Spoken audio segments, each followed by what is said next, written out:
নারায়ণগঞ্জ ৩ আসনে সংসদ সদস্য আজহারুল ইসলাম মান্নানের আয়োজনে সিদ্ধিরগঞ্জ থানা বিএনপি ও এর অঙ্গ সংগঠনের উদ্যোগে এক ইফতার মাহফিল অনুষ্ঠিত হয়েছে।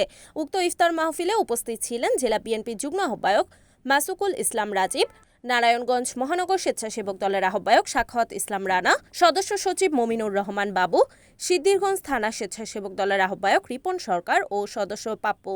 এছাড়াও উপস্থিত ছিলেন নারায়ণগঞ্জ মহানগর কৃষক দলের সাধারণ সম্পাদক সাইফুদ্দিন মোহাম্মদ ফয়সাল, ছাত্রদল কেন্দ্রীয় সংসদের সাবেক যুগ্ম সাধারণ সম্পাদক মোহাম্মদ শফিকুল ইসলাম বাবু ভুইয়া, সাবেক যুগ্ম সাধারণ সম্পাদক হাসান সহ নারায়ণগঞ্জ মহানগর ও সিদ্ধিরগঞ্জ থানা ছাত্রদলের নেতৃবৃন্দ। ইফতারের পূর্বে দেশনেত্রী বেগম খালেদা জিয়ার সুস্বাস্থ্য, দেশ ও জাতির কল্যাণ এবং গণতন্ত্র পুনরুদ্ধারের জন্য বিশেষ দোয়া ও মোনাজাত করা হয়।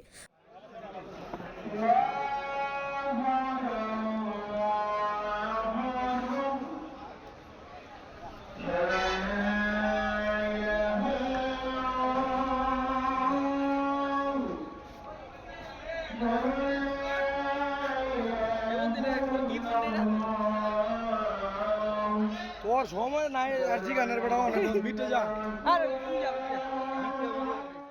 পরে নেতাকর্মীদের সঙ্গে সৌহার্দ্যপূর্ণ পরিবেশে মতবিনিময় করেন আয়োজক এমপি আজহারুল ইসলাম মান্নান।